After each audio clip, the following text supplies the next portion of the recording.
और आजकल संविधान को बचाने की बड़ी जुगत चल रही है और बड़े बड़े नेता ये संविधान की किताब लेकर संसद हो चाहे संसद के बाहर वो अपना प्रदर्शन करते हैं। मुझे नहीं लगता कि संसद में ये किताब हाथ में लहराने से इस संविधान के प्रति अपनी निष्ठा जाहिर होती है कि नहीं होती है।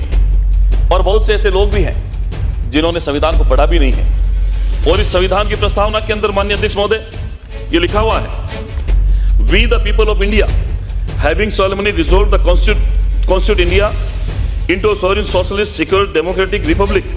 ये माननीय सभापति महोदय सामाजिक, आर्थिक और राजनीतिक न्याय के साथ में जिस संविधान की प्रस्तावना में ये शब्द है, मुझे बड़ा अफसोस होता है माननीय सभापति महोदय जब कोई व्यक्ति संविधान की किताब को हाथ लेकर संविधान को बचाने की, संविधान को नहीं तोड़ने की बात करते हैं। लेकिन समझना होगा ये वही संविधान है जिसके आधार पर देश चलता है।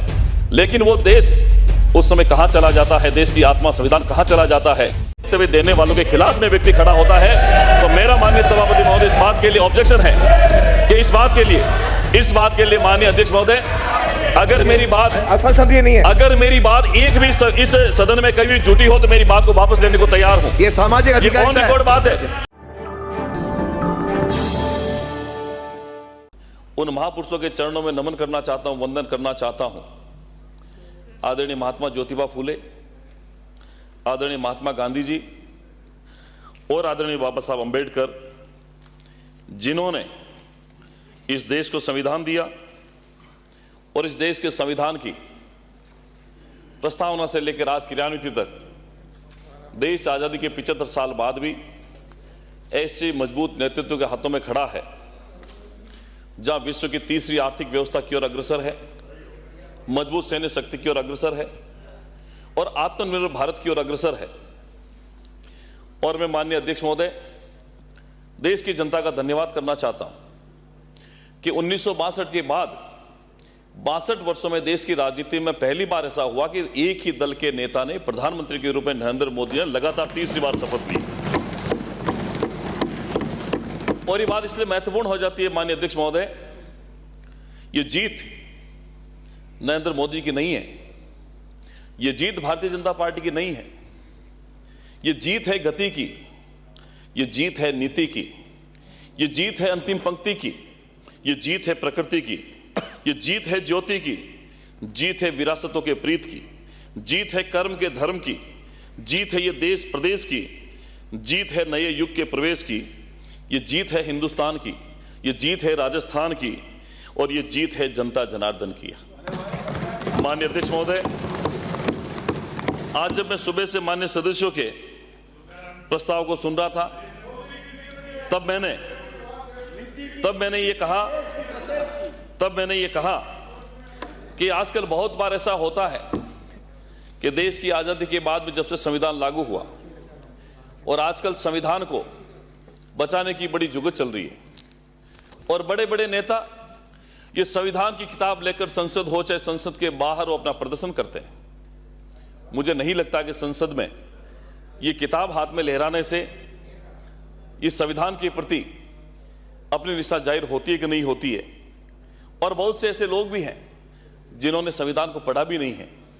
और इस संविधान की प्रस्तावना के अंदर माननीय अध्यक्ष महोदय ये लिखा हुआ है, we the people of India having solemnly resolve the constitute India into a sovereign socialist secure democratic republic and to secure to all its citizens justice, social, economic and political, liberty of thought, expression, belief, faith and worship, equality of status and of opportunity and to promote among them all। ये माननीय सभापति महोदय सामाजिक, आर्थिक और राजनीतिक न्याय के साथ में जिस संविधान की प्रस्तावना में ये शब्द है, मुझे बड़ा अफसोस होता है माननीय सभापति महोदय जब कोई व्यक्ति संविधान की किताब को हाथ लेकर संविधान को बचाने की, संविधान को नहीं तोड़ने की बात करते हैं। लेकिन समझना होगा ये वही संविधान है जिसके आधार पर देश चलता है। लेकिन वो देश उस समय कहां चला जाता है, देश की आत्मा संविधान कहां चला जाता है, देने वालों के खिलाफ में व्यक्ति खड़ा होता है। तो मेरा माननीय सभापति महोदय इस बात के लिए ऑब्जेक्शन है कि इस बात के लिए माननीय अध्यक्ष महोदय अगर मेरी बात असंसदीय नहीं है, अगर मेरी बात एक भी इस सदन में कभी झूठी हो तो मेरी बात को वापस लेने को तैयार हूं। ये सामाजिक अधिकार ऑन रिकॉर्ड बात है। इस सामाजिक न्याय उसके सिद्धांतों की मैं बात करना चाहता हूं माननीय अध्यक्ष महोदय। अध्यक्ष जी और तो और माननीय सब अध्यक्ष महोदय टुकड़े होंगे, भारत के टुकड़े करना चाहते हैं अध्यक्ष महोदय। शब्दों तो बात करें ना, जिस सामाजिक न्याय विभाग के अंदर भारत के टुकड़े कैसे होने देंगे? ये तो जो ये कैसे कर रहे हैं? ये थोड़ी होने दे रहे हैं। मैं ये कह रहा हूं कि आपके नेता प्रतिपक्ष ने देश में ये बात कही है और मैं वादा करता हूं, मैं चुनौती करता हूं, मैं साबित कर दूंगा, मैं साबित कर दूंगा आपके नेता ने ये बात कही है, आपके नेता ने ये बात कही है। अध्यक्ष जी या तो इसको आप निकलवाइए, नहीं हम बहिर्गमन आपके नेता ने कही है ये बातें। और माननीय अध्यक्ष महोदय, माननीय अध्यक्ष महोदय, माननीय अध्यक्ष महोदय, ये आपको तय करना। जहां सक्सेस रेट हमारी सरकारी विद्यालय में 33% के करीब मानी जाती है, जहां सक्सेस रेट 33% के करीब मानी जाती है, वहां आप 18% के करीब इससे कार्रवाई से निकलवाइए, होते हैं, नहीं तो हम अगर खुश इसका बायकॉट करेंगे। मैं समझता हूं ये चीजें सही नहीं होगा, इससे बड़ा दुर्भाग्य नहीं होगा माननीय अध्यक्ष महोदय। और मैं फिर कहना चाहता हूं, देश के संविधान की बातें करने वाले नेहरू जी ने 16 बार संविधान को बदला, इंदिरा जी ने 31 बार संविधान को बदला, राजीव गांधी ने 11 बार संविधान को बदला, सोनिया गांधी ने 6 बार संविधान बदला और देश में 100 से ज्यादा बार चुनी हुई राज्य सरकारों को बर्खास्त करने का काम कांग्रेस सरकार ने किया है। इससे बड़ा दुर्भाग्य नहीं हो सकता है। और मैं इसलिए कह रहा हूं माननीय अध्यक्ष महोदय, ये बात इसलिए कहना चाहता हूं, पिछले दिनों संविधान को हाथ में लेकर संविधान बचाने की बातें की गई है। जिस जातिवाद तुष्टीकरण के आधार पर, जिस जातिवाद, मैं आ रहा हूं, मैं उसी बात पे आ रहा हूं, जिस संविधान की प्रस्तावना में सामाजिक समानता की बात कही गई, माननीय मंत्री जी, मैं उसके बारे में माननीय अध्यक्ष विषय पे आइए। मैं बात करना चाहता हूं माननीय सभापति अध्यक्ष महोदय, जिस मैं उसी में मेरी बात, माननीय अध्यक्ष महोदय, मेरी बात अगर एक भी गलत हो तो मेरा शब्द वापस लेने के लिए तैयार हूं। और इससे बाद माननीय सभापति महोदय, अध्यक्ष महोदय, बात करें, अंग्रेजों ने वोट डालो राज करो की नीति के आधार पर भारत को कई सालों तक गुलाम बना के रखा और उसके बाद कांग्रेस स्थापना के बाद में इस देश को जातिवाद तुष्टीकरण के आधार पर बांट कर देश को गुलाम बनाने का फिर से प्रयास किया है। असंसदीय होगा, असंवैधानिक होगा तो मैं देखूंगा। मैं माननीय अध्यक्ष महोदय, असंसदीय तो देखूंगा। माननीय अध्यक्ष महोदय, कुछ नहीं, अरे अब कुछ नहीं, जवाब आ रहा है। रामचरित, आप सुनिए, आप बोलिए। मेरे पास माननीय अध्यक्ष महोदय, आप अपना ये सामाजिक न्याय पे विषय रखिए और एक एक बात का जवाब दूंगा। आप लोगों को बैठकर सुनना होगा, विषय रखिए, आप लोगों को बैठकर सुनना होगा। ये सारी जो बातें, ये सारी जो मेरे पास में वक्तव्य है सामाजिक न्याय अधिकार विभाग से जुड़ा हुआ है। और माननीय सभापति महोदय, माननीय सभापति महोदय, आज माननीय अध्यक्ष महोदय, विपक्ष और संगठित शक्ति द्वारा जातिगत आधार पर बांटकर, और मैं इसलिए कह रहा हूं माननीय अध्यक्ष महोदय, मैं संविधान की बात करता हूं और पिछली बार माननीय अध्यक्ष महोदय राज्य सरकार ने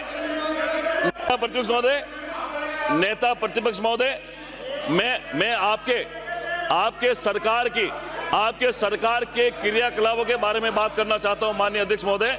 मैं इस पे विचार करूंगा। मेरा जो सरकार ने असंसदीय होगा, असंवैधानिक होगा तो हटेगा। 30 जातिगत आधार पर असंवैधानिक होगा तो देखूंगा, ये मैं देखूंगा। माननीय अध्यक्ष महोदय, होगा तो मैं देखूंगा। राज्य सरकार ने, कांग्रेस सरकार ने 30 जातिगत आधार बोर्डों का गठन किया, उसमें से मात्र 4 बोर्डों के अंदर नियुक्तियां हुई और 26 बोर्ड में कोई किसी प्रकार की नियुक्ति नहीं हुई। जिस तरीके से राजस्थान में जिले बनाए गए और आचार संहिता से एक दिन पहले 3 जिले बनाकर लोगों को भ्रमाने का काम किया गया, उसके बावजूद आपकी राजनीतिक महत्वाकांक्षा पूरी नहीं हुई। अगर ये 30 बोर्ड आपने नहीं बनाए तो बताएं, ये 30 बोर्ड माननीय अध्यक्ष महोदय पिछली सरकार ने बनाए जातिगत आधार पर इस हिंदू समाज को बांटने के लिए, राजस्थान की 8 करोड़ जनता को बांटने के लिए ये 30 बोर्ड बनाए। मैं नियुक्ति इन 4 बोर्डों के अंदर हुई है। ये 26 बोर्ड आज भी बिना अध्यक्ष, बिना कार्य समिति के ऐसे कैसे चल रहे हैं, जो 30 बोर्ड जातिगत आधार पर आप लोगों ने बनाए हैं। और माननीय अध्यक्ष महोदय माननीय अध्यक्ष महोदय, मैं तो ये कहना चाहता हूं, आज भी माननीय सदस्यों ने, विपक्ष की सदस्यों ने आज भी जातिगत आधार बनाकर राजस्थान के समाज को बांटने का प्रयास किया, कभी ऐसे गलत शब्दों का प्रयोग किया गया जिससे राजस्थान की होगा तो मैं हिंदू देखूंगा। समाज के अंदर बंटवारा हो जाए। इसलिए मैं माननीय अध्यक्ष महोदय, मेरा इतना सा निवेदन है, जिस सामाजिक न्याय की आप लोग बात करने का झूठा ढोंग करते हैं, अगर आप में हिम्मत है तो आप लोग बैठकर सुनिए मेरी बात को। मेरा एक एक शब्द राजस्थान की 8 करोड़ जनता के कल्याण का होगा। एक शब्द मैं गलत नहीं बोलूंगा, और मैं जो बोलूंगा डाटा के साथ बोलूंगा, आंकड़े के साथ बोलूंगा। और मेरी बात अगर एक भी गलत हो जाए तो जो आप कहेंगे वैसा करने के लिए तैयार, मेरा शब्द वापस लेने के तैयार हूं।